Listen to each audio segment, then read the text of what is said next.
السلام علیکم ناظرین، محمد دین جوہر عرض کر رہا ہوں۔ اس وقت دنیا کے حالات جو رخ اختیار کر چکے ہیں اس میں بہت ساری اس کی جو میکینکس ہے ان حالات کی، ان کے پیچھے کام کرنے والی قوتیں، افکار، وہ بہت وقت کے ساتھ واضح ہوتے چلے جا رہے ہیں۔ استعماری طاقتیں جس طریقے سے دنیا کو اپنی گرفت میں رکھنے کے لیے ہاتھ پاؤں مار رہی ہیں اور جس طریقے کی جنگوں کا آغاز ہو چکا ہے، اس سے مستقبل کا کوئی اچھا نقشہ ذہن میں نہیں آتا۔ لیکن افسوس ہے کہ ہمارے ہاں خاص طور پر اردو کے مباحث میں ایسی چیزیں، ایسی فکر جو ہے وہ سامنے نہیں آ سکی، اس کی نشو و نما نہیں ہو سکی، جو استعمار کو اور جدید دنیا میں طاقت اور سرمایہ کی حرکیات کو اور اس کے ساتھ جو افکار جڑے ہوتے ہیں اس کے اظہار پر قادر ہو۔ نون راشد کی نظم تیل کے سوداگر آج کی دنیا کے حالات سے بہت زیادہ ریلیونٹ ہے، بہت زیادہ متعلق ہے ان سے۔ تو استعماری طاقتوں نے جس طریقے سے دنیا کو اپنے قبضے میں کیا ہوا ہے اور تجارت کے نام پر، اور اس تجارت کو جس طریقے سے وہ اپنی عسکری قوت سے اپنے فائدے میں کرتا ہے، اور اگر اس کو خطرات ہوں تو وہ دنیا کے ممالک پر جس طریقے سے اپنے قبضے کو ایک حقیقت بنا دیتا ہے، اس کے بارے میں نون راشد کی یہ نظم بہت بامانی ہے۔ آج کے حالات میں جب امت مسلمہ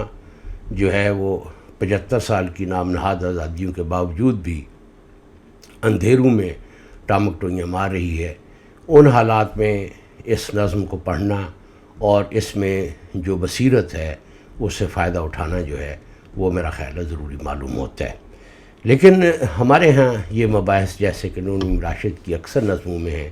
اقبال کی شاعری میں بہت فراواں ہیں، اور اسی طرح سے اکبر الہ آبادی کی شاعری میں ہمیں ایسے موضوعات کی کثرت نظر آتی ہے جس میں جدیدیت کو اور استعمار کو اور اس سے ہمارے معاشرے میں پیدا ہونے والی تبدیلیوں کو موضوع بنایا گیا ہے۔ لیکن افسوس کہ اس سے ہماری جو جذبات ہیں وہ متاثر ہوتے ہیں۔ ہم جذبے کی سطح پر ان چیزوں کے بارے میں ایک رد عمل بھی پیدا کرتے ہیں، لیکن ہمارے ذہن میں کوئی ایسی دوررس تبدیلیاں پیدا نہیں ہوتیں جس سے ہم دنیا کو ایک بہت منضبط طریقے سے آج کی دنیا کو اپنے کسی تناظر میں دیکھنے کے قابل ہو جائیں۔ تو ہم یہ کوشش کریں گے کہ اسے ایک ادبی شاہ پارے کے طور پر پڑھا جائے، نہ کہ اس کی معنویت کو بے جان نثر اور بے جان جو بحثیں ہیں استعمار کی جو کہ اردو میں کی جا رہی ہیں ان میں اس کو ہم تبدیل کریں۔ مجھے اس نظم پر کچھ مضامین دیکھنے کا اتفاق ہوا اور مجھے بہت زیادہ افسوس ہوا کہ وہ اس نظم کی نہ صرف معنویت کو اجاگر نہیں کرتے وہ مضامین، بلکہ وہ استعمار کی معنویت کو بھی سمجھنے سے قاصر رہے ہیں۔ تو بہرحال آج کی اس پہلی نشست میں ہم اس کی ایک ریڈنگ کریں گے، اور امید ہے کہ اگلی ایک نشست میں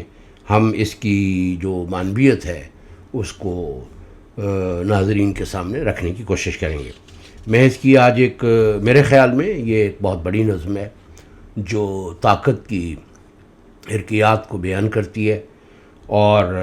اس میں جس طریقے کے جذبات سامنے آتے ہیں وہ صاف ظاہر ہے انسان کو بہت زیادہ متاثر کرتے ہیں۔ مسلمان جس عظیم ترین تاریخ کے حامل ہیں اور وارث ہیں، اس سے وہ جس حد تک بے خبر ہیں وہ بھی یہ نظم پڑھنے سے آشکار ہو جاتا ہے۔ تو نون راشد کہتے ہیں، تیل کے سوداگر بخارا سمرقند ایک خال ہندو کے بدلے، بخارا سمرقند ایک خال ہندو کے بدلے، بجا ہے بخارا سمرقند باقی کہاں ہیں۔ بخارا سمرقند نیندوں میں مدہوش، ایک نیلگوں خاموشی کے حجابوں میں مستور، اور رہرووں کے لیے ان کے در بند، سوئی ہوئی محجبینوں کی پلکوں کی مانند، روسی ہماؤس کے تازیانوں سے معذور دو محجبینیں۔ بخارا سمرقند کو بھول جاؤ، اب اپنے درخشندہ شہروں کی، تہران و مشہد کے سقف و در و بام کی فکر کر لو۔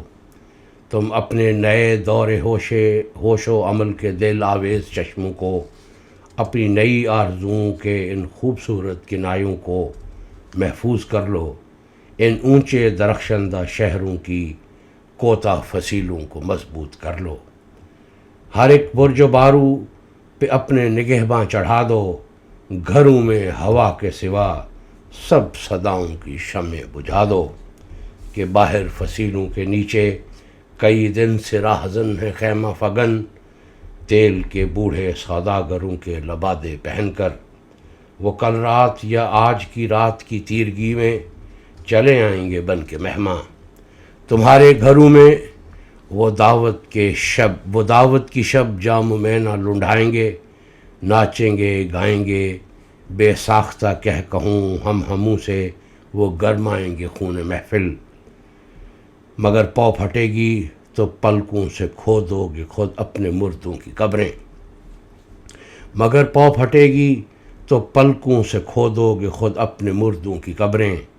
بساط ضیافت کی خاکستر سوختہ کے کنارے بہاؤ گے آنسو، بہائے ہیں ہم نے بھی آنسو، گو اب خال ہندو کی ارزش نہیں ہے، ازارے جہاں پہ وہ رشتہ ہوا گہرا ناسور، افرنگ کی آز خونخوار سے بن چکا ہے۔ بہائے ہیں ہم نے بھی آنسو، ہماری نگاہوں نے دیکھے ہیں سیال سایوں کی مانند گھلتے ہوئے شہر، گرتے ہوئے بام و در اور مینار و گنبد، مگر وقت مینار ہے اور دشمن اب اس کی خمیدہ کمر سے گزرتا ہوا اس کے نچلے افق پر لڑھکتا چلا جا رہا ہے۔ ہمارے برہنہ و کاہیدہ جسموں نے وہ قید و بند اور وہ تازیانے سہے ہیں کہ ان سے ہمارا ستمگر خود اپنے الاؤ میں جلنے لگا ہے۔ میرے ہاتھ میں ہاتھ دو کہ دیکھی ہیں میں نے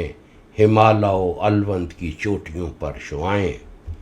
انہی سے وہ خورشید پھوٹے گا آخر، بخارا سمرقند بھی سالہا سال سے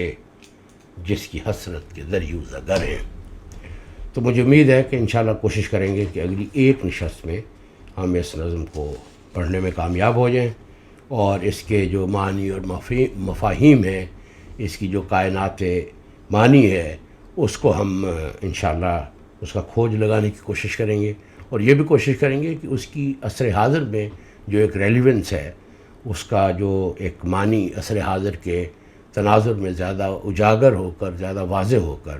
ہمارے سامنے آتا ہے، ہم اس کو بھی ناظرین کی خدمت میں پیش کر سکیں۔ بہت شکریہ۔